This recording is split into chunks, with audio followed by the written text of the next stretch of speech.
Hyvää huomenta vaan rakkaat katsojat. Taas Windows teki tempaukset tässä. Eli toisin sanoen Windows ei antanut kameraa käyttöön tässä äsken. Mä yritin uudestaan. Mä en tiedä näkyykö tää nyttekään oikein, mutta katsotaan tuolta. Mielenkiintoisia tehtäviä taas tässä, mutta tostahan toi pitäisi näkyä. Nyt näkyy ja äänikin kuuluu.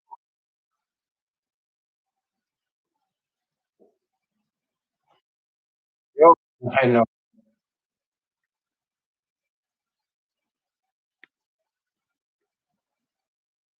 Ääni kuuluu loistavasti, toimii ääni. Olen melkein varsin hämmästynyt. Mutta joo, tässä oli käynnistymisongelmia. Se on nyt tietysti ihan kiva, että Windows tekee kivoja. Päivitin Windowsin, niin se ei ottanut tuota kameraa tässä aamulähetykseen käyntiin ja tällä mennään. Ja nyt tämä toimii, niin mukavaa huomenta rakkaat katsojat. Se olisi keskiviikkopäivä ja tällä lähdetään pienen käynnistymisvaikeuksien kautta tähän lähetykseen. Hyvää huomenta Kai Mikael Aalto ja hetki, mulla ei ole rillikkään päässä. Nyt tää meni, kun mä taistelin tämän koneen. Kyllä nykyajan tekniikka on ihan perseestä. Tämmöisiä ylimääräisiä kommentteja juttuja aina, kommerverkkejä tässä kun teet jotain, niin aina on joku päivitys ja häivitys ja niin edespäin. Niin, Kai Mikael tilasi Urjalan Makeisukos 12 pakettia Paulukan residenttisekoitusta. Koskelan K-markat aukeaa kello 8, voi hakea sieltä noutopostista tänään. Toihan on näppärä. Noihan näppärä. Joo, Nakkimuusi, nyt näkyy kuva ja kohta varmaan äänikin kuuluu. Ja huomenta vaan Katjalle. Ja eilenhän meillä oli tämä peli, missä ennakot olivat oikein, että Sveitsihän sen vei. Ja mä oon sitä mieltä kyllä, että Sveitsi pelasi paremmin. Ensimmäinen erä oli kamalaa Sveitsin hallintaa ja sitten jatkossakin, vaikka Suomi sai pari maalia, mutta muistanko tässä Seppo Hovimestari kritisoi sitä, kun mä sanoin, että Suomella se maalien teko osumatarkkuus on aika huono, vaikka ne on tehnyt paljon maaleja, mutta tärkeissä tilanteissa ei tehdä sit, niin se näkyy tässä pelissä aika selkeästi. Eli oli vähän yhden miehen varassa se maalinteko. Sitten jo miettii hyökkäyspäätä, niin kyllähän ihan oikeasti, jos ajattelee, niin Sveitsin hyökkäykset meni aika useasti nopeasti sinne vastustajan maalille. Suomi taas oli vähän omituista, se päätyy ja perään peliä, että se oli kyllä, joo, se oli kyllä huono. Ja onnittelut teille, jotka pelasitte Sveitsiä ja saitte sievoiset käyttövarat tuosta. Älkää nyt törsäkkö sitä seuraavan pelin. Ai Kai Mikael saa Klarnalla, kun luottotiedot kondiksen, niin kuukausilla tulee todella edulliskin vain muutaman euron. Okei.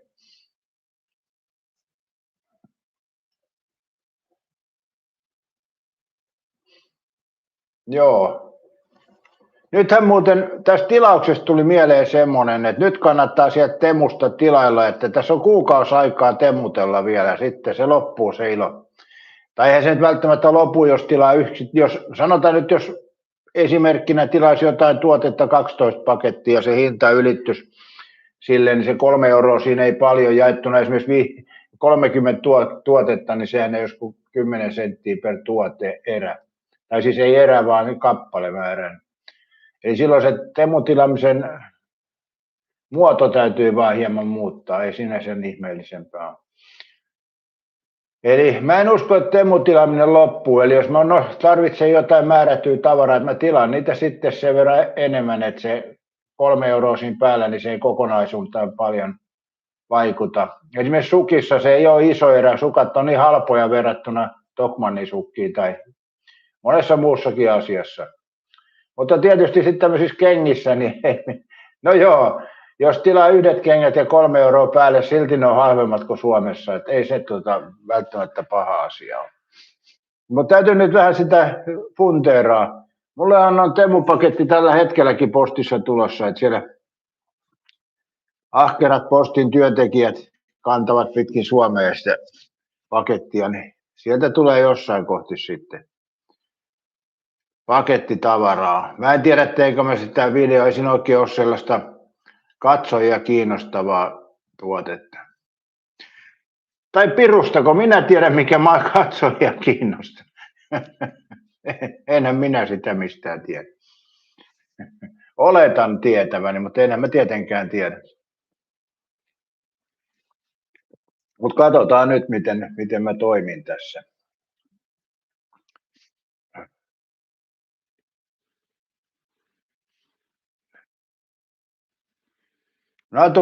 Naura naapurille sanoi, että sinä olet suomalainen, niin et saa ostaa mitään halvalla. Kyllä ne vielä keinot keksi siihen, että et voi edes tilata kuin kalleimmista paikoista.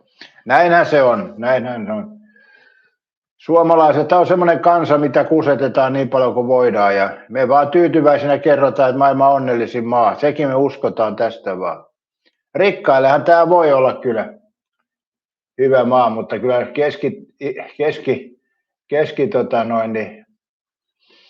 mikä tämä nyt on, keskiryhmä ja köyhät, niin tämä on aika huono maa kyllä. Että näin se vaan on.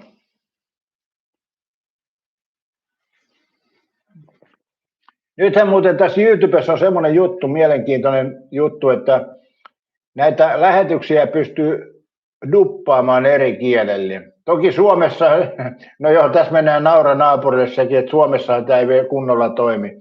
Jossain paikassa toimii, mutta tämmöisellä pikkutubettajilla ei toimi se, että jos tämä nyt menisi suoraan vaikka espanjaksi tai Haimaaksi tämä puhe, niin semmoinen on tulollaan kuitenkin koko ajan YouTubeen. Nythän mä oon laittanut tekstitykset näihin lähetyksiin, sekin toimii kyllä aika hyvin. Mä muistan joku 5 vuotta takaperin, vähän enemmänkin, niin kun tein tekstityksiin näihin johonkin videoihin, niin se oli aika työlästä mennä aina puhe kerrallaan kirjoittaa ja sen jälkeen kääntää englanniksi esimerkiksi. Se oli työlästä. Mutta nythän toi menee automaattisesti lähetyksen jälkeen, niin mä laitan vaan, että muokkaa tekstityksiä ja sitten laitan siitä, että teksti tulee suomeksi. Sitten mä voin suoraan millä maakielellä sen jälkeen kääntää sen muutamalla näpsäytyksellä. Et se on kyllä kätevä systeemi. Eli jos mietitte, että ulkomailla, niin pystyvät, no joo, siinä on tietysti se rajoite, että jos mä teen tekstitykset, niin mä yleensä laitan yleisille kielille ne tekstitykset, että se voi olla, että jossain pikkumaassa ei tekstitykset edelleenkään näy, paitsi englanti tietysti. Mutta hyvä uudistus se oli kyllä YouTubelta, että se omalla tavallaan tekee näitä tekstitykset automaattisesti suomen kielelle, kunhan vaan laittaa sieltä, että tekstitykset. Niin se on kyllä hyvä systeemi. Ja sitten itse täytyy sen verran vaivaa nähdä, että katsoo mille kielille sen kääntää. Mutta tosiaan tämäkin systeemi on menossa siihen, että se duppaus tulee automaattisesti. Mä laitoin tuolta säännöistä jo sen, että saa tulla automaattisesti. Mulla oli sillä tavalla, että duppaus tulee niin kuin, että tarkista duppaus, mutta eihän mä nyt ala niitä tarkistaa, eihän mun aika riitä siihen millään. Että ensin teet monen tunnin lähetyksiä ja sitten rupeat vielä tarkistaa sen lähetyksen, niin eihän siitä mitään. Ei kyllä, elämähän siihen menisi. Eli ei sillä nyt niin väliä.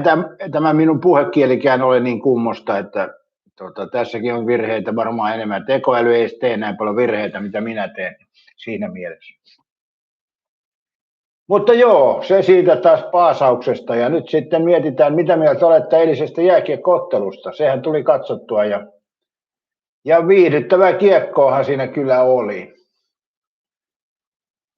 Ja monethan aina puhuu näistä tuomarivirheistä, mutta en mä nyt tiedä, se kuuluu jääkiekkoon ja en mä tiedä, oliko tuossa mitään isoja juttuja. Et Suomelta Lehtonen, kun se oli otti turhan jäähyn kyllä ja sillähän se on ominaista. Mutta se on kyllä kumma, että niitä pitäisi turhia jäähy ottaa, että se mua ihmetyttää. Tietysti peli on kiihkeitä, mutta silti tuntuu, että täysin hölmöt jäähyt tiukassa paikassa. Niin sitä mä en oikein jaksa ymmärtää. Eli silloin mä ymmärrän, jos jää vähän mailla jonnekin väliin ja kaatuu tai muuta, mutta tämmöisiä aivan turhia jäähyjä. Ja siinä oli esimerkiksi yksi tilanne, missä ne oli siinä laitaa vasten nämä pelaajat, niin aika paljon antoi tuomari tökkiä poikittaisella mailalla.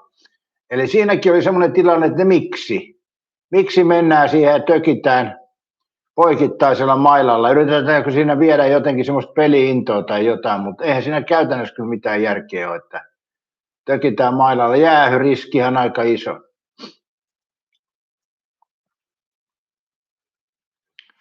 Mutta joo, kyllähän Suomi siis hyvä joukkue, emme sitä sano, mutta Sveitsi oli kyllä selvästi vahvempi tuossa.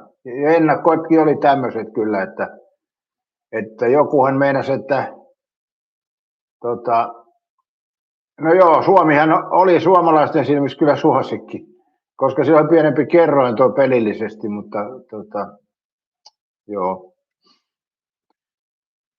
Mutta ei taida Suomen joukkue olla maailmanmestaruusaineesta, vai olenko minä pessimisti? Mitäs mieltä olette katsojat? Olenko minä vaan pessimisti? Yksi tappio, niin heti on selkäranka taipuu. Meneekö se näin? En tiedä. Kanada kai voittaa taas maailmanmestaruus. Ei kai siinä sen kummallisen.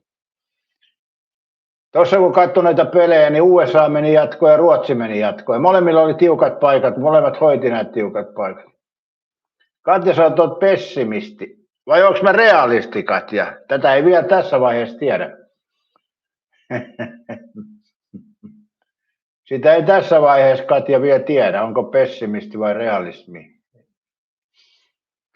Sinilläkkikaan ei ole lätkää seurannut, mutta naisten tennis ja rantapallo kyllä mukavaa katseltavaa.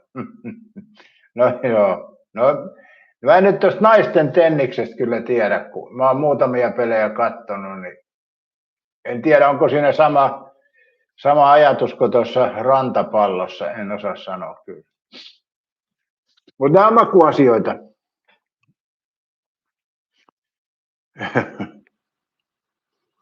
Rantapallossa menee helposti hiekkaa tuonne kriittisiin paikkoihin. Katja näkee sitten sunnuntai-iltana, kuin lopulta käy. Onko ne kisat sitten siinä jo? Eikä ne vielä siinä ole. Onko se nyt niinku sitten taputeltu ne kisat? Menee vähän kesäkuun puolelle, joo. Katsotaanpas.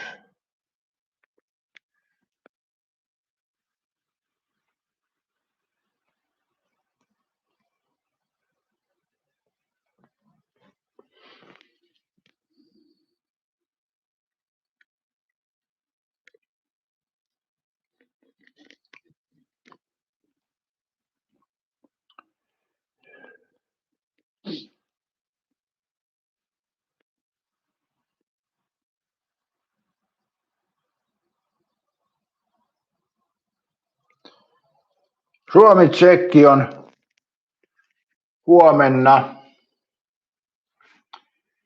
Kanada, USA, no siinä nyt jompikumpi lähtee pois. Sveitsi, Ruotsi, goodbye Ruotsi, sanoisin näin. Norja, Latvia, Norja menee jatkoon, eli loppuottelu 31.5. Joo, kyllä se loppuu toukokuun loppu, ei mene kesäkuun puolelle. Eli niin joo, kun on puolivälierät, totta. Eli Suomi-Tsekki, se on paha ottelu, se on seuraava paha heti perään. Tsekki pelasi Kanadaa vasta aika hyvin. Kanada, USA, Kanada tiputtaa tuo USA, kyllä mä näin uskon. Sveitsi, Ruotsi, se on Ruotsille lähtö tulee tuossa kohti ja sitten Norja, Latvia. Ja jos tuo Sveitsi selvittää tuon Ruotsin yhtä helposti kuin Suomen, niin sehän tarkoittaa sitä, että se on aika vahva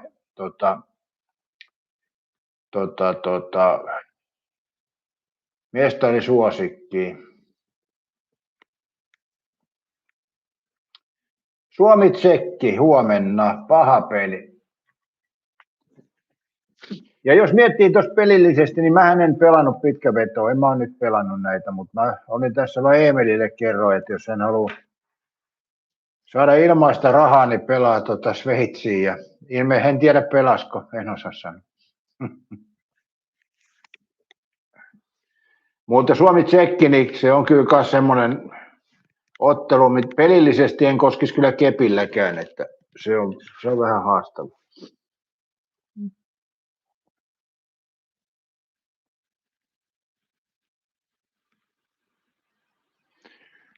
Katja sanoi, että mieluummin Sveitsin mestaris kuin Kanada, Sveitsin kotikisat ja kaikkea. No, se on taas Katja semmoinen, että miksi? Koska jos Kanada on niin hyvä ollut vuosikaudet, niin totta kai heille suo sen voitot. Kyllä Kanada on ylivoimaisesti paras jääkiekkomaajoukkue ollut, kyllä, jos laskee kautta aikaan. Että Kanada on aina ollut melkein hyvä. Joskus tietysti on tullut näitä tilastotappioita, mutta Kanadahan on aina hyvä. Että onhan se maailman paras jääkiekkomaa, niin kyllä heille suo voiton, jos he sen saavat. Että ei siinä mitään. Sveitsistä mä en osaa sanoa silleen, että se olisi eniten raamaa, kun kotikisoissa pudottaisi pois, niin siinä olisi eniten raamaa. Mutta sitten jos ajattelee Katja tällä tavalla, että aina kun on kisat jossain, niin sitten toivotaan, että se maa voittaa, niin ei se oikein, ei kuulosta hyvältä. Paras voittaa. Ei mitään muuta ajatusta ole.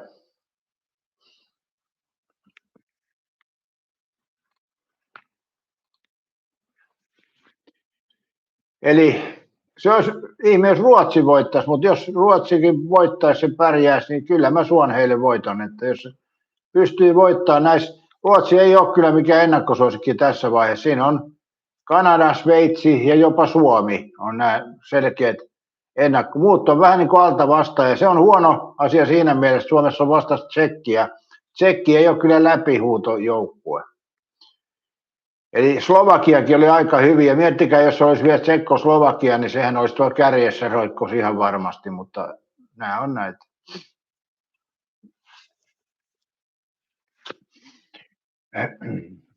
Mutta kyllähän varmaan kotikisoista sitä boostia tulee tuohon pelaamiseen ja katsomoon ja niin edespäin, ei kai siinä mitään, mutta kyllä mä oon sitä mieltä, niin mä oon semmoisen reilun urheilun kannalta, että paras voittaa, se on mun mielipide ja ei ole sillä tavalla, että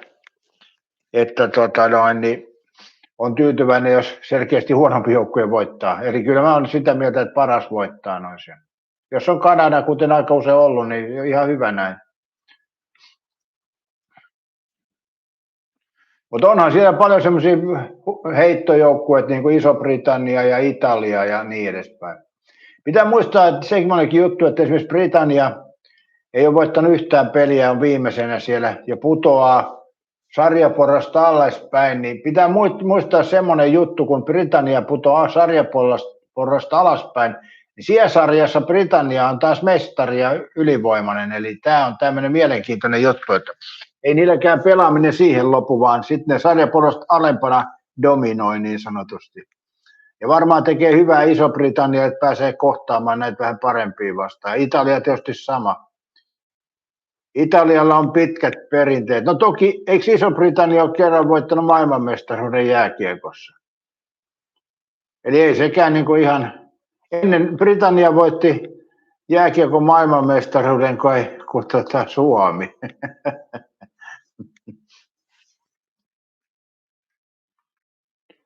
Katsotaanpa.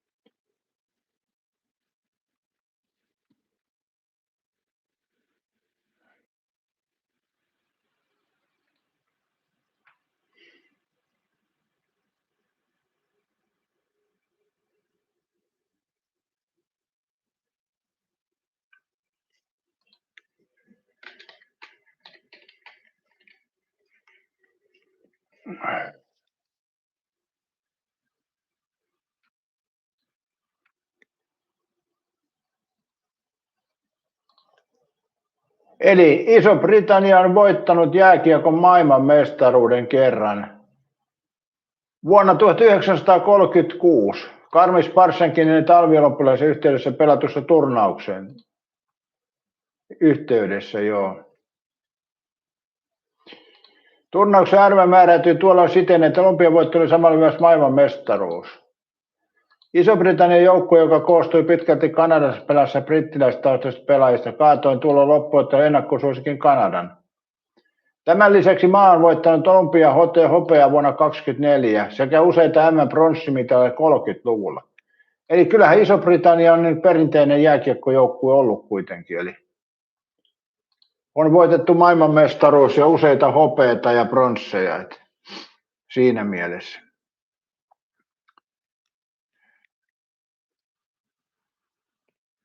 Eli Italiahan, siis Iso-Britannia on voittanut maailmanmestaruuden ennen kuin Suomi. Eli menestynyt jääkiekkojoukkue Iso-Britannia.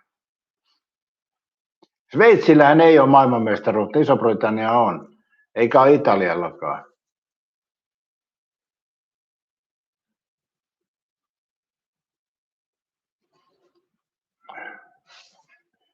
Kyllä sitä tekoilet, mä en jaksa kirjoittaa tuohon. Mitkä maat ovat voittaneet jääkiekon MM-kisat? Meni huonosti kysymys. Jääkiekon miesten maailmanmestaruuden on voittanut yhteensä 9 eri maata, kun nykymaat ja niiden edeltäjät lasketaan yhteen. Kanada 28 mestaruutta. Venäjä sisältäen Neuvostoliiton 27. Tsekki sisältäen Tsekkoslovakian 13 uusin mestaruus 2024. Ruotsi 11. Suomi 4. Yhdysvallat 2. Slovakia 1. Iso-Britannia 1. Sveitsi ei ole voittanut miesten MM-kultaa, mutta hämmennyksen välttämiseksi mainittakoon, että se on ollut useasti hopealla. Huomio. Vuoden 2025 maailmanmestaruuden voitti Yhdysvallat. Joo, eli siis Yhdysvalloillakin vain 2 maailmanmestaruutta, ei ole kyllä paljon.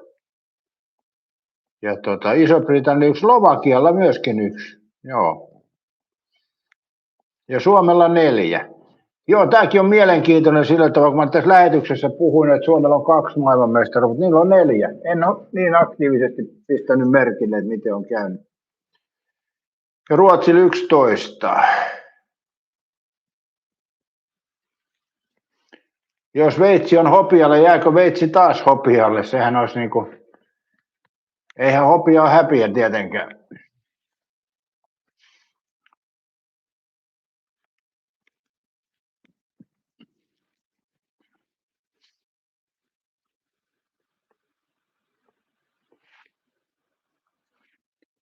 Mutta siinähän se kesä yleensä alkaa, kun Euroviisut on käyty läpi ja jääkiekkokisat on käyty läpi, niin siitähän se kesä sitten alkaa. Mä mietin kyllä, että mä en kyllä enää katso Euroviisuja, en jumaklavita. Muistuttakaa mua, jos mä puhun lähetyksessä, että katso Euroviisut, niin muistuttakaa. Mulla on kyllä hyvä muisto, mutta välillä vähän lyhyen läntä. Niin muistuttakaa, että jos mä sanon, että aion katsoa, en kyllä katso, että kyllä nyt se mitta tuli täyteen näihin Euroviisuihin. En sen takia, että Suomi ei pärjännyt, koska sillä nyt ei ole sinänsä merkitystä. Toki mun mielestä se olisi ansainnut voiton, mutta ei joudu siitä, vaan tämä äänestyssysteemi, tämä on ihan perskutaralla, eli naapurimaat äänestää toisiaan ja tärkeintä ei ole se musiikki. En tiedä, onko se koskaan ollut, että onhan Suomellakin ollut siellä Kojon nuku pommiin, niin onko se musiikillisesti kovin iso kappale ollut, mutta kyllä jotenkin tuntuu, että kun siellä entisaika oli appaa ja muuta pärjäämässä, silloin se musiikki oli semmoista niin kuin musiikillista. Eihän tuo Lordikaan voittanut sen takia, että se musiikki olisi ollut erityisen antoisa, että se oli se vaan erilaisuus. Omalla tavallaan se Lordinkin voitto perustui siihen friikkiyteen, eli ne oli vähän friikkejä tuohon Euroviisuihin. Tässä on puhuttu välillä, niin kuin Katjakin on sanonut, että Euroviisussa on friikkejä täynnä. Niin omalla tavalla Lordikin oli friikki. Ja kyllä se vähän sama juttu oli tämän Kääriän kanssa, että nämä oli vähän niin kuin friikkejä. Niin sen takia ne pääsi noin korkealle, mutta Mutta tämähän nyt Erika Wikman ei ollut friikki.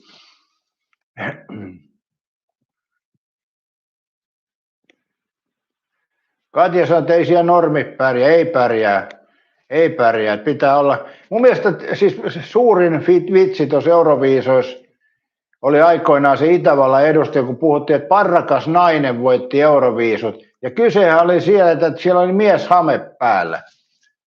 Et niin kuin, miettikää nyt, miten katsojille sanotaan parrakas nainen, ja se oli mies hame päällä. Eikö toi termi ole vähän väärä? Mun mielestä kyllä. Eli olisi pitänyt sanoa, että mies hame päällä voitti Euroviisussa, minun oikein, eikä parrakas nainen. Sillä ei ole mitään tekemistä naisen kanssa. No hame sillä tietysti on, että tekeekö se naiseksi, jos pistää hameen päälle. En osaa sanoa. En ole kokeillut.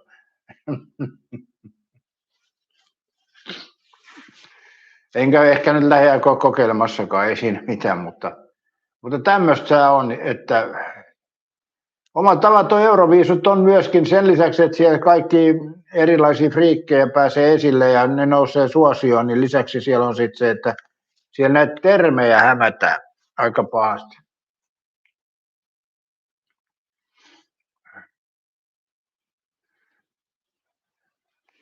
Mutta ehkä se on nykymaailmaa.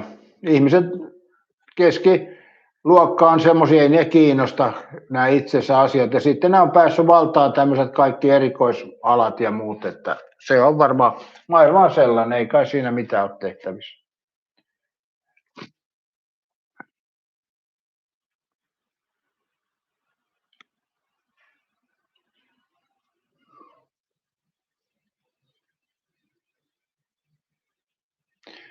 Tuossa oli muuten semmoinen juttu, kun tuo Ylen toimittaja puhui tuossa lähetyksessä, mikä mulla pisti silmään.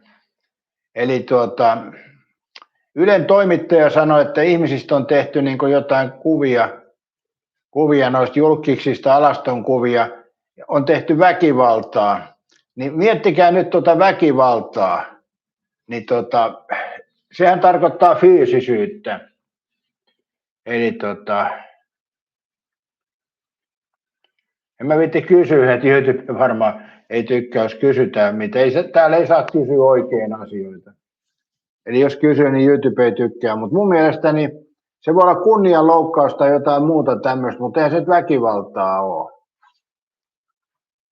Katsotaan, mä katson tälleen, niin mun ei tarvi.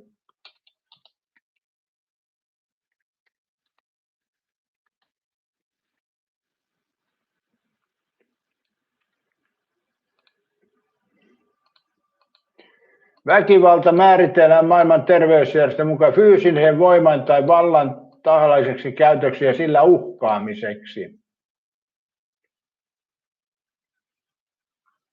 Joo.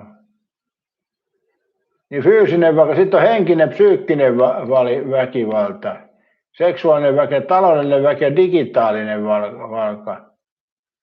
Ahaa, digitaalinen väkivalta. Okei, hän olisi voinut sanoa sitten, että toimittaja digitaalinen väkivalta. Kato, se Eemeli on ihan yhtä sekaisin, mitä Eemeli eilenkin oli. Että Eemeli ei ole sitten yöllä saanut unet, ei ole korjannut Eemeli harha-aistimuksia. Eli kyllä se Eemeli, siis taktinen tappio ei ollut. Kyllä se oli ihan ansaittu tappio. Eli tappiot on Eemeli aina ansaittu. Eli niin. Mietitkää, jos Pennanen tekisi niin, että taktinen tappio olisi tuossa kohti, niin ei muuta kuin potkua perseelle ja ukko ulos ja vähän niin kuin parempi valmentaja tilalle. Mä en usko tohon Eemeli ikinä. Tai no, eihän se uskon asia tietysti ole, tai voi se kyllä ollakin, mutta en usko siihen, että olisi taktinen tappio. Suomalaiset oli vaan huonompia, Sveitsi oli parempi. Ja mikä se taktiikka siinä olisi sitten? Eli tsekki on yhtä paha kuin Ruotsi, jos ei pahempikin. Eli mikä siinä oli se taktiikka? Kerropa Emeli, mikä siinä oli se taktiikka? Eli meinaat sä, että Suomi pelkää kohdata Ruotsiin?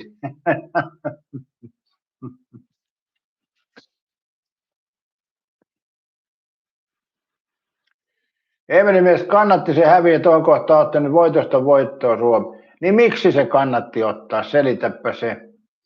Suomihan olisi saanut Ruotsin vastaan, niin sehän olisi ollut ihan hyvä kohtaaminen. Nythän voi käydä niin, että Suomi ei kohtaa Ruotsia ollenkaan.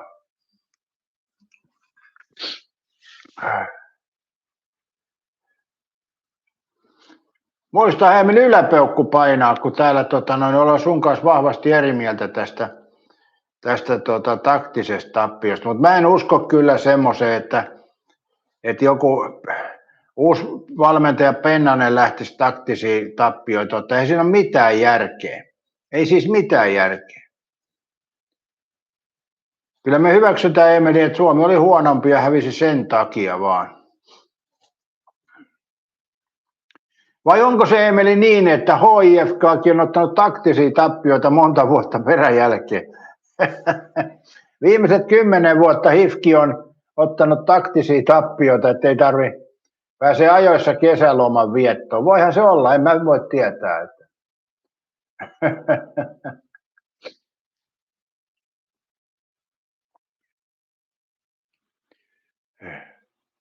Sehän voi olla, joo. Olisiko HIFKin pelitaktiikka se, että pukuhuoneessa puhutaan, että no, tällä kaudella otetaan taktisia tappioita, niin kesälomat alkaa ajoissa. Mun mielestä eilen oli tosi matsi jo kyllä, että vaikkei siinä nyt putoamista tapahtunut, mutta olisi se, kyllä se hienolta näyttäisi niin kuin puhdas salto MM-kisoissa, näyttäisi yksinkertaisesti hyvältä, mutta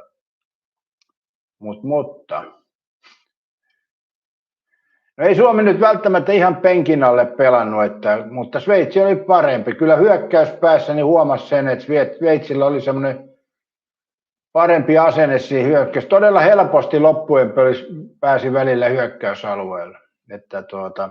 Ja Suomen niitä turhia jäähyjä, että mikä hemmetin pakko siellä on esiintyä aina. Semmoiset taktiset jäähyt ja vahinkojäänyt jotenkin hyväksyy, mutta huvikseen otetaan jäähyjä. Mun mielestä siinä laitakahinassa ne olisi pitänyt antaa suomalaiselle jäähy, kun se veti koko ajan poikittaiseen mailalla sveitsiläistä, niin siinä olisi pitänyt viheltää kylmästi jäähy, että olihan se ihan naurettava, ihan turha tilanne. Niin kuin. Kiekko oli siellä jaloissa ja sitten tökitään hulluna mailalla, niin ei pysty ymmärtämään. Pennan se olisi pitänyt huutaa sieltä, että nyt loppu toi touhu. Katja, sä olit täällä puhetta, että kannattaa hävitä, että saa Ruotsin vastaan. No sellainen ei mennyt, olisi mennyt alkumetrejä ja vitus, kun tulikin Tsekki vastaan. Niin. Niin. Eikä mä usko sitä, että nuo pelaajat ja valmentajat tuohon lähtisivät. Mä en vaan usko sitä. Silloin voisin uskoa jollain tavalla, jos olisi viimeisiä pelejä ja sitten voidaan välttää Kanadan, niin silloin ehkä voisi ymmärtää, mutta muuten en kyllä. Eli silloin jollain tavalla, vaikka mä itse hyväksy sitä, kun aina pitäisi pelata voitosta, jos kykyjä vaan on. Emenin mielestä Suomi alkaa pelaa, luotto on kova. Saa nähdä Emeli. Kyllä se peli pitää aloittaa silloin, kun kisoihin mennään, että ei siinä mitään, mutta joo. Mutta sanotaanko näin, että kun Tsekkillä oli niin vahva alku tuossa ja Suomi pääsi 2-2, niin siinä oli kyllä omalla tavalla hyvä nousuhan se oli, mutta sitten eväät oli syöty. Eli ne maalitkin, mitkä tuli, niin ei ollut kyllä mitään, no olihan ne hyvä syöttösiä ja niin edespäin, mutta kuitenkin. Et mun mielestä oli sitä Häslinkiä maalinteos, kuten Sepolle täällä aikaisemmin sanoi, ja Seppo oli sitä mieltä, että Suomi hyvin tekee maaleja, mutta nämä on näitä, miten sen näkee sen tilanteen. Pitää käydä hakemaan limua, mulla suuta vähän kuivaa tässä, pieni hetki.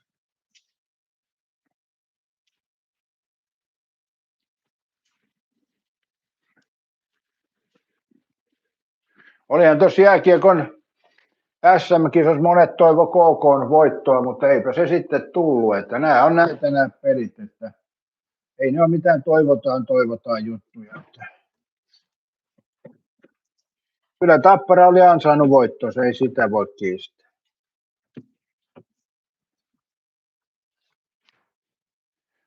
Ja Englannin liiga Arsenal vei pitkästä aikaa, eli Arsenal pelasi kyllä hyvin, että mä katsoin aika monta Arsenalin peliä, niin kyllä se aika hyvin pelasi. Ei voi. City rupesi räpeltää jossain vaiheessa. Vaikka ei se tietysti kaukana ollut voitosta edelleenkään, mutta silloin oli se räpellyskausi.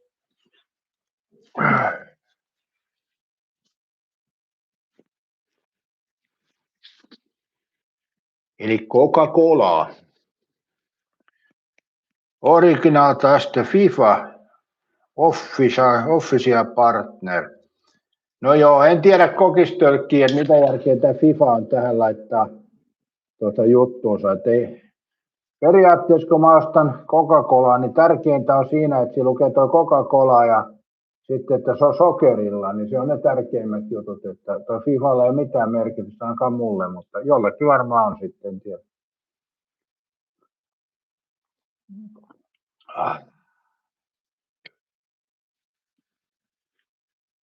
Joo, toi sihi on siitä myös parempi, siinä on niin paljon happoja. Mutta nyt mennään Coca-Colaan.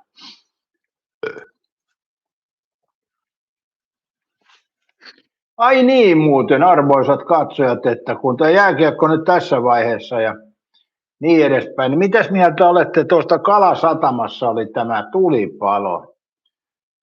Ja muistaakseni se oli Kalasatama, en ole kyllä ihan varma, mutta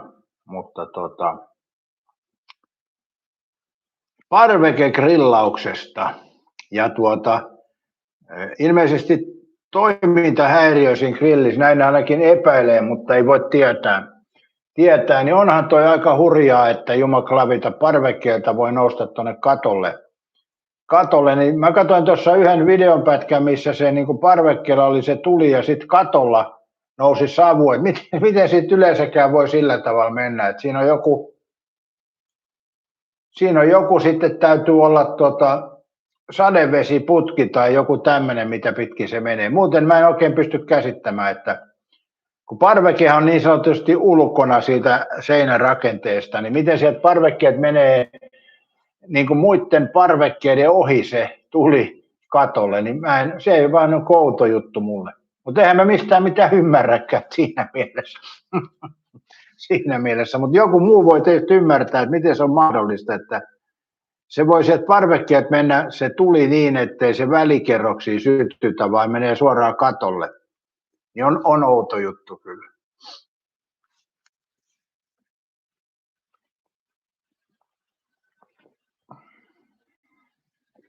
Tietysti, jos siinä grillissä on kaasuvuoto ollut ja se on mennyt jotain vesiputkea pitkin. Kate on niin vissiin kaasu vuotanut, ainakin poliisi tutkinut, tosi tutkinnassa on nyt tahallista huolimattomia. Tosi tutkinnassa on nyt, onko tahallista huolimattomia ja rakennusvirheitä. Niin, mitä kautta se Katja voisi mennä se tuli? Et ainut mun mielestä on tuo joku sadevesiputki, niin se on melkein ainut, mikä tuossa tulee mieleen. Mutta sekään ei mene sinne keskelle kattoa, että on kyllä outo juttu.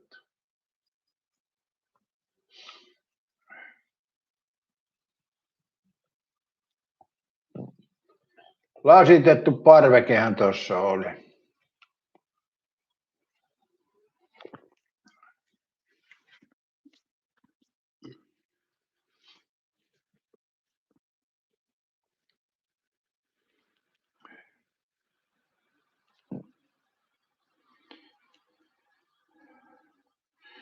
Ja ilmeisesti kaikki asunnot käyttökelvottomia, niin on toi aikamoinen setti kyllä. Eihän tämmöinen kotivakuutus kuitenkaan kunnolla irtainta korvaa. Meillä kaikilla on kotivakuutukset, mutta ei se nyt kun miettii, että jos siellä palaa, no toki noissahan ei palannut noin tarvikkeet, mutta savuvahingot on varmaan aikamoiset. Ei toki siellä laidassa oleville. Ja se on kyllä outoa, että se koko rakennus pannaan käyttökieltoon, eli onhan siellä alakerroksissa varmaan, missä ei sitä edes huomaa ei muusta huomannut kuin paloautojen pihasta, mutta olisiko siinä niin, että vakuutusyhtiö on päättänyt lunastaa koko talon, en tiedä. Onhan se hyvällä paikalla. Katjosan ulkoseinän rakenteesta on tyypillisesti tuuletusrako lämmöeristeen ja verhoksen välistä. Liekkien tai kuuman savun päästessä tähän rakoon se alkaa toimia kuin savupiikku, joka imee palokaasuja ja tulta nopeasti ylöspäin. Joo, se täytyy olla se syy. Aika mielenkiintoista, että tämmöisissä aika uusissa taloissa on tämmöisiä rakennusteknisiä toteutuksia. Eli omalla tavallaan on se outoa joo.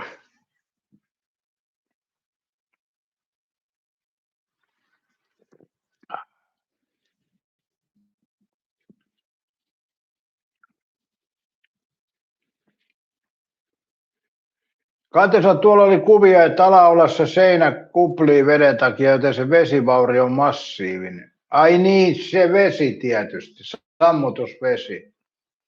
Joo, sehän valui joka rakenteeseen, kun sitä monta tuntia suihkutettiin vettä. Aivan, totta.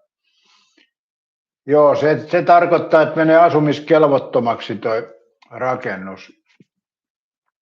Mutta on siinä itse asukkaille aika varmaan henkinen ressi, kun olet ostanut asunnon ja ottanut lainat ja kaikki ja sitten tulee tuommoinen tilanne, niin vaikea on siinä saada uutta asuntoa, että pankkihan ei anna varmaan uutta lainaa, kun omaisuus on poltettu tai tuhottu, niin kyllä toi yksittäiselle ihmiselle voi aika paha tilanne olla. Eli vaikka se vakuutus korvaa irtaimistosta osan ainakin ja sitten jonkun aikaa väliasunnon, mutta ei se kyllä uutta asuntoa tilannessa. Petri Housat, huomenta vaan Petri Hourula. Katsotaan, onneksi ei, ne oli vuokrakämppiä. Oliko näin? No sehän helpottaa tuossa sitten. Sehän helpottaa asukkaiden kannalta, jos ne oli vuokrakämppiä.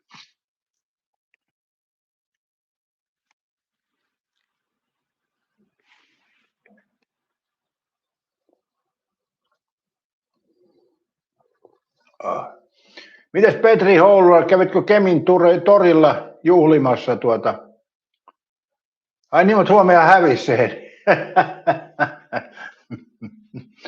Mä jo unohdin, että Suomi hävisi eilen Sveitsin voitti. Eemeli valmistautui ja Suomen kultajuhliin.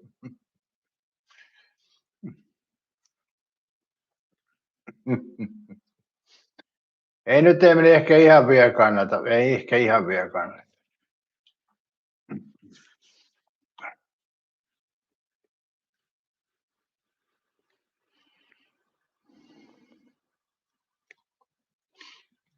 En tiedä joo. Toihan tuo jääkiekkokin joka vuosi. Jotkut ottaa sen kyllä ihan tosissaan, että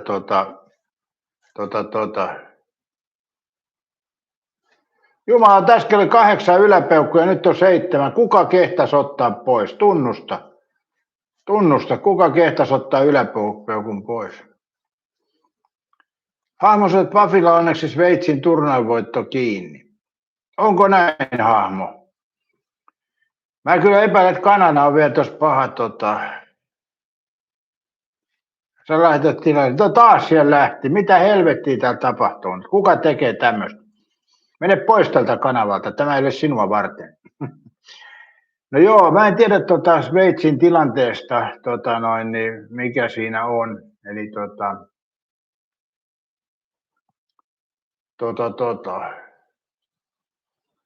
Kyllä Kanada on aina aika paha vastustaja, on se vaan näin.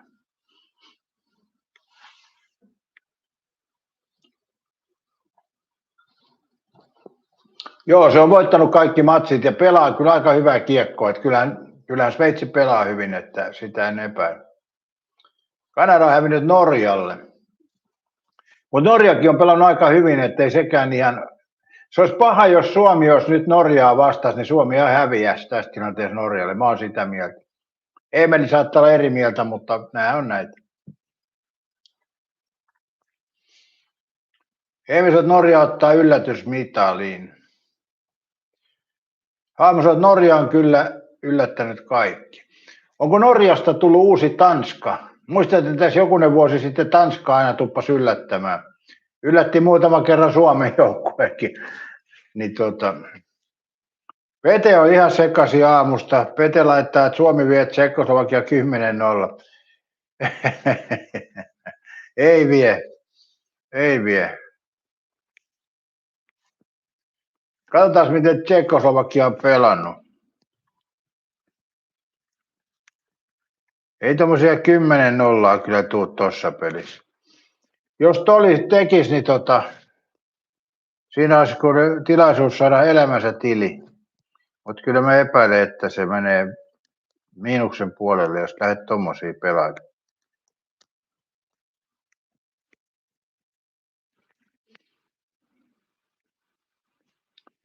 Eli Eli.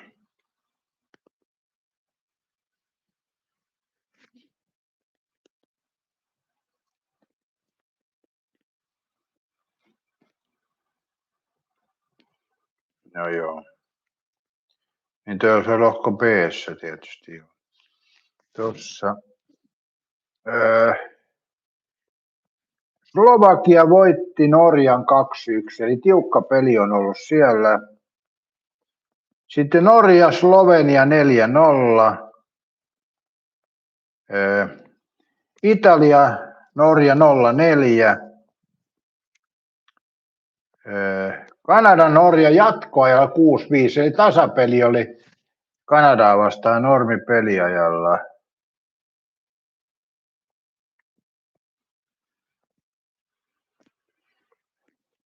Norja voitti Ruotsin 3-2. Mitäs siitä sanotte? Ja Tsekin Norja voitti 1-4. Eli siis Norja on voittanut Tsekin ja Ruotsin. Eli Norja Tanskan kanssa jatkoa 4-3. Eli Norja on voittanut Tsekin ja Ruotsin ja pelannut Kanadan kanssa tasan, niin ei se kyllä ihan läpihuutojoukkue ole. Huomenta vaan erittäin hyvin sanottu.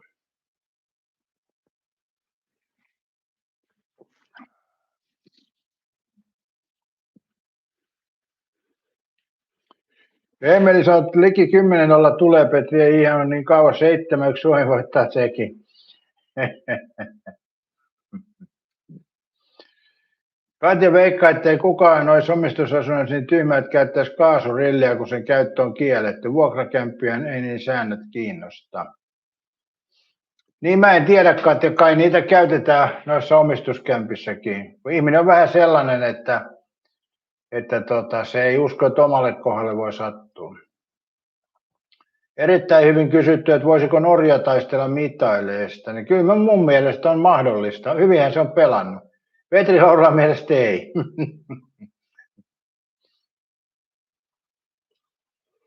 Hahmosella, miten runnari, jos laittaisi kiinni mestariliigan finaalit tasan ja sunnuntai jääkiekkofinaalit tasan, koska finaalit?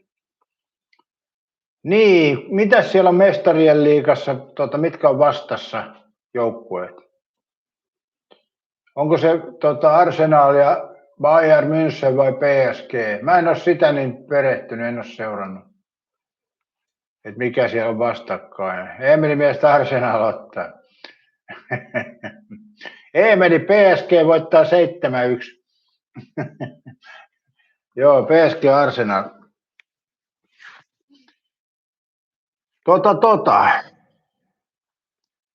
Sitä ei tiedä, että onko Arsenalin mestaruuslapulla, vaikea sanoa. Mutta täytyyhän PSG:lläkin olla mestaruus, kun on vastakkain, että.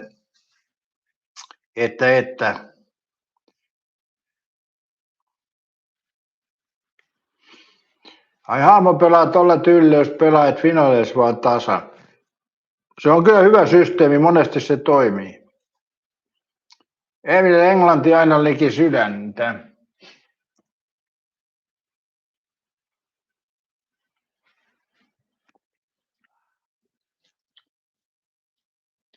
Mua ei siis maajoukkueet kyllä kiinnostaa, että se on ihan sama mikä tuolla voittaa. Englanti tai siis Arsenal tai PSG, niin ihan sama.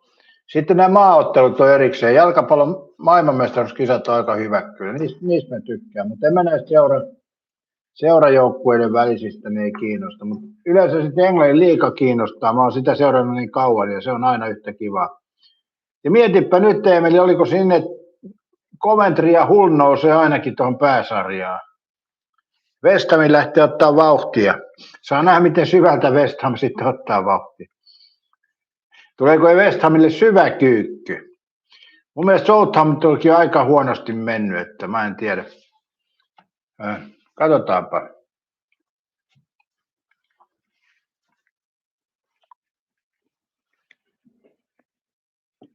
Mitkä joukkueet nousevat Englannissa pääsarjaan seuraavaksi kaudeksi?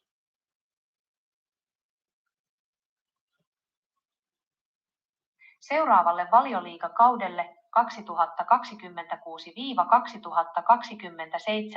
nousevat joukkueet ovat Coventry City, Championshipin voittaja, Ipswich Town, sarjan toinen.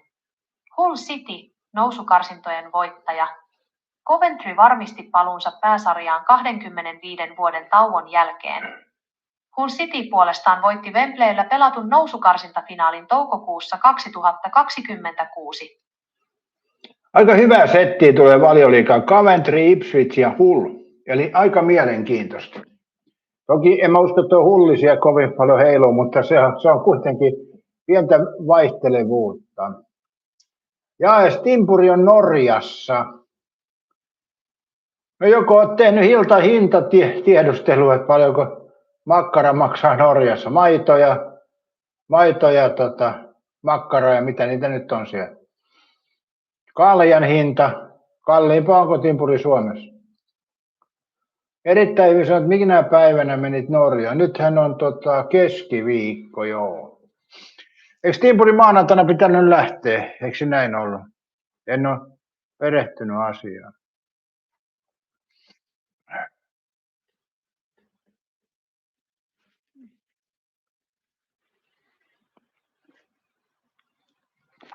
Timpuri saat halvempaa kuin Suomessa. Ei pidä paikkaansa, timpuri. Se ei pidä paikkaansa kyllä. Norja on kalliimpi maa kaikkien mittareiden mukaan. Niin Ja se pelkkä tupakkakin maksaa paljon enemmän.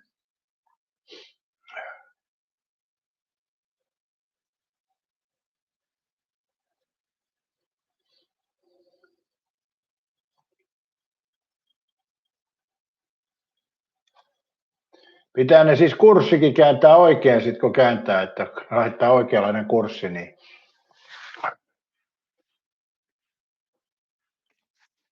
Mehän kysyttiin jo viimeksi tästä tekoälystä, ja tekoäly sanoi, että Norja on kalliimpi maa, niin se on, kyllä se timpuri näin on. Mutta se on tietysti mitä sieltä tarvii. Kyllä jotkut tuotteet voi olla jopa halvempia, mutta itse olen Norjassa asunutkin ja ollut siellä, niin sanotaanko näin, että en mä ainakaan havainnut mitään halvempaa siellä.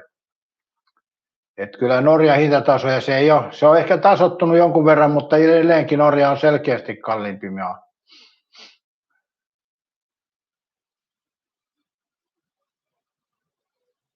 Emeli sanoi, että timpuri lähti juhliin Norjan kiekkomenestystä. Timpuri laittoi kalja euro ja tupakki sama hinta. Älä timpuri puhu paskaa. Vai tarkoittaako se yksi tupakki maksaa euro?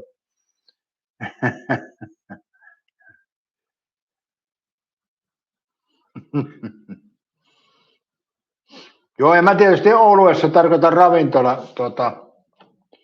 ravintola. Nyt timpuri on kyllä ihan sekaisia, mutta kysytäänpä tässä. Paljonko Norjassa keskimäärin, ei kysytäkään keskimäärin, stop.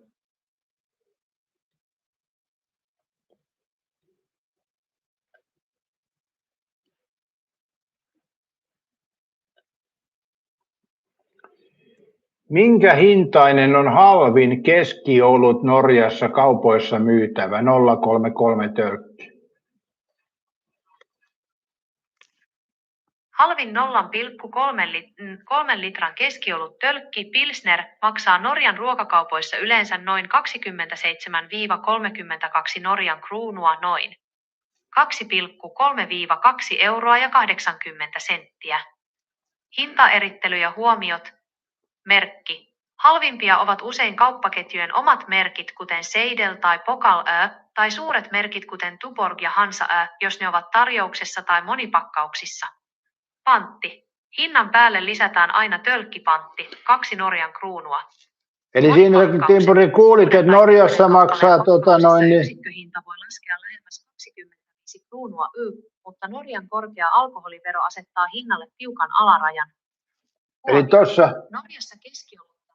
Eli 2,30-2,80 on tölkki, niin on se huomattavasti kalliimpi kuin Suomessa. Suomessa saa siihen euron pintaa halvimmat. Melkein 3-kertainen hintatimpuri, että älä lähde tuohon. Timpurissa tekoäly ei tiedä, no kyllä tämä aika hyvin tietää. Oho.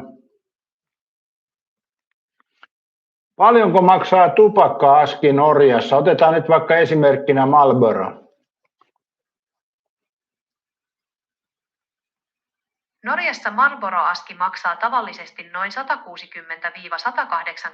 kruunua NOK, mikä vastaa noin 14–16 euroa. Hinnat vaihtelevat hieman myyntipaikan mukaan. Ruokakaupat noin 160. Eli 14–16 euroa maksaa tupakka-aski. Mä en tiedä kyllä paljon Suomessa maksaa. Tehän tiedätte katsojat, mä en itse harrasta tupakointia.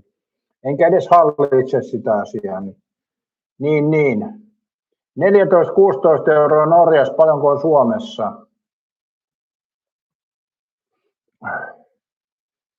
Kysytäänpä katsojilta, Timpuri, tässä kohti. Mutta hei Timpuri, tämä ei ole negatiivista. Mä oon tyytyväinen, että sulla on hommia siellä. Ja Norja on siinä mielessä ihan hyvä vaihtoehto.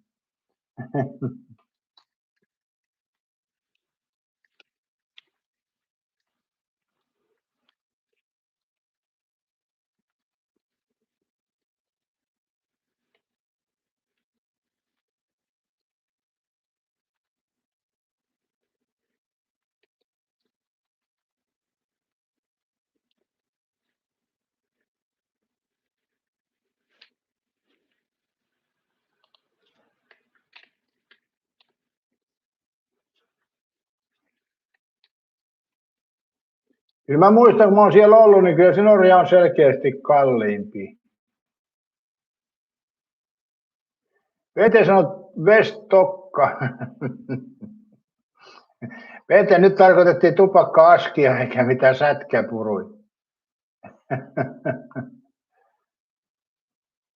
Vai onko Vestokka tupakka-aski? Noin, kysytään. Eiköhän nyt teksti oikein, no ei sinne nyt niin väliä.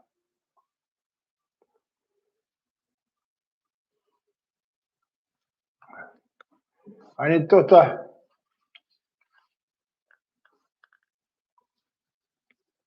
onhan se nyt kalliimpi. Paljonko Suomessa maksaa aski Marlboroa?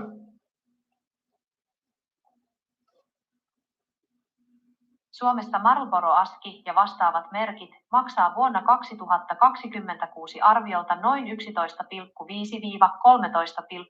euroa. Eli on se pari euroa halvempi Suomessa, mutta hintaero oli kyllä kovempi aikoinaan.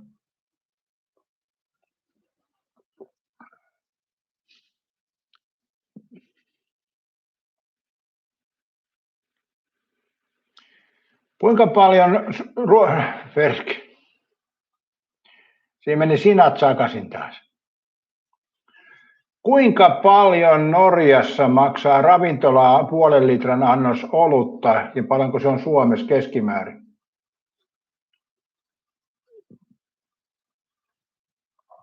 Norjassa puolen litran hanaolut ravintolassa maksaa keskimäärin noin 10–12 euroa, 110–135 kruunua. Suomessa vastaavan annoksen keskihinta on noin 8–9 euroa. Hintatasot vaihtelevat merkittävästi sijainnin mukaan. Hintavertailu 0,5. Sveitsi taisi olla 2,7 kerran. Keskimääräinen hinta. Hintahaarukka Norja. 11 euroa ja 90 senttiä. 9 euroa ja 50 senttiä – 15 euroa. Suomi. 8 euroa ja 70 senttiä. 6 euroa ja 50 senttiä – 11 euroa. Huomio. Norja on tällä hetkellä maailman kalleimpia maita ravintolaoluen suhteen. Suosituimmissa turistikohteissa ja Oslon keskustassa hinta voi nousta jopa yli 14 euron.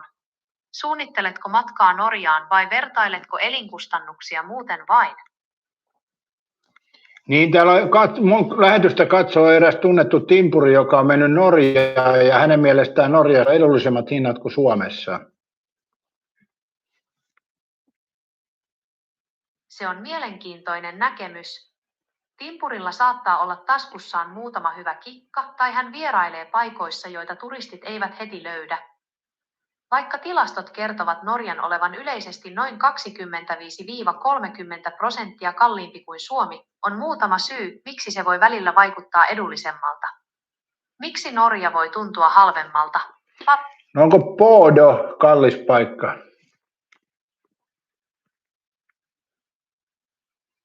Modo noudattaa Norjan yleistä hintatasoa, eli se on suomalaisittain kallis, mutta monia muita Norjan kaupunkeja edullisempi asumisen ja joidenkin palveluiden osalta. Okei.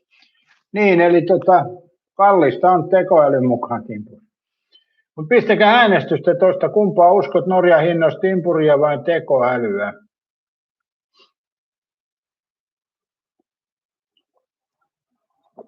Mulla on oma muistikuva, että Norjassa oli kyllä selkeästi kalliimpaa, että vaikka palkkataso oli paljon kovempi kuin Suomessa, niin kyllä se raha valui kyllä aika nopeasti siellä. Huomenta vaan, palikat on herännyt siellä ja hohottelee aamussa. Keskiviikko aamussa.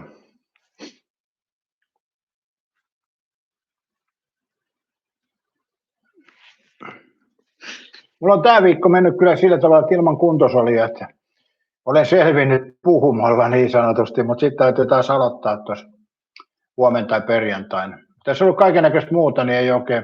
Omalla tavallaan se tekee hyvää. Mulla oli monta päivää peräkkäin tuossa salireeniin, niin taas vähän niin kuin vetää henkeä.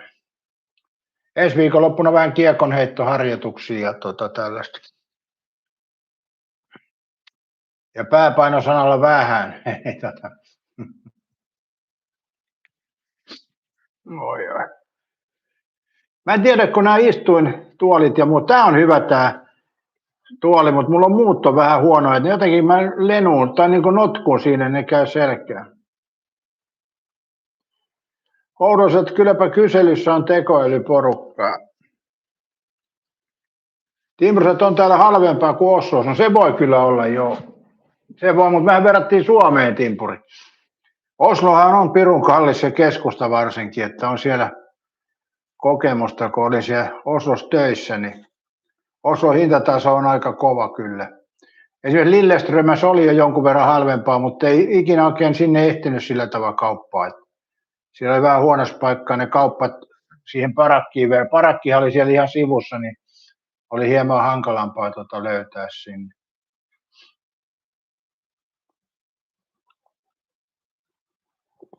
Oho.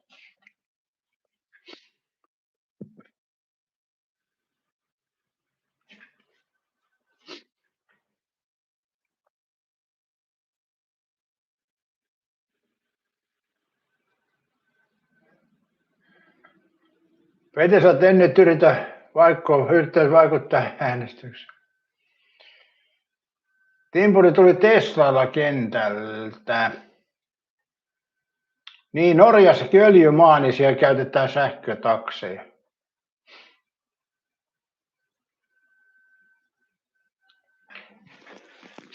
Oliko noin Santanderin värinen, oliko Santanderin valkoinen Tesla? Timpuri. Santanderin valkoinen Tesla.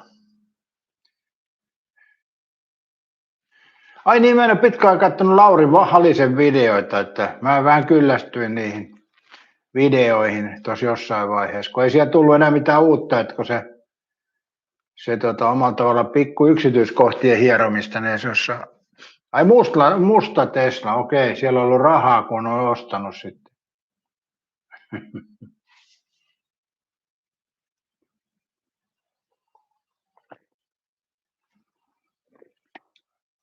Mä en ole muuten Timpuri ikinä elämässäni ollut sähköauton kyydissä.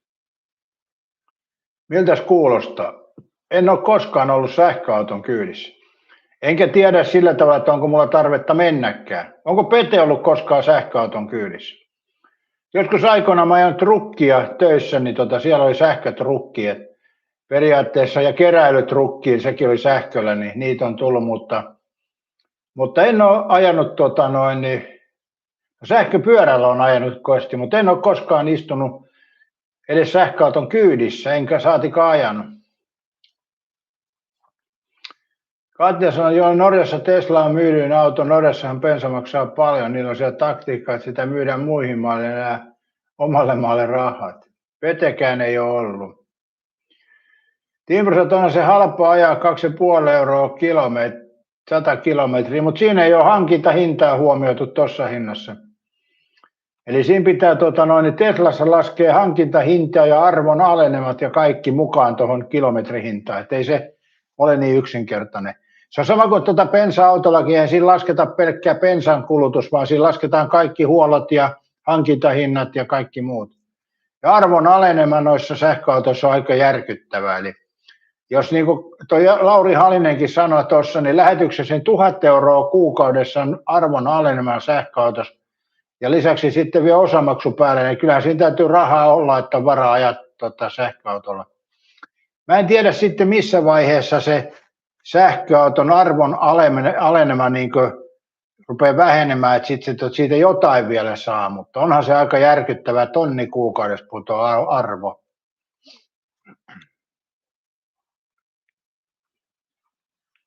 Eli timpuset ylläpito voi olla kallista. Täällä on 18 ääntä, että kumpaa uskot, timpuria vai tekoälyä. Vastatkaapa, 102 vielä ääntä tuohon, niin saadaan tuo äänestys lopetettua. Että kyllähän siitä 19 ääntä ja vielä 1 ääni, niin saadaan sitten äänestys, että kumpaa noin 20 ääntä, joku vaihto äänensä, häpeä. Eikö sinulla ole selkeä mielipidettä? Kati sanoi, että jos sähköauto tarvitsee, se on, hei nyt mulle tulee muuten hommia tässä, että mun täytyy lopettaa. Mä vähän epäilisin näin.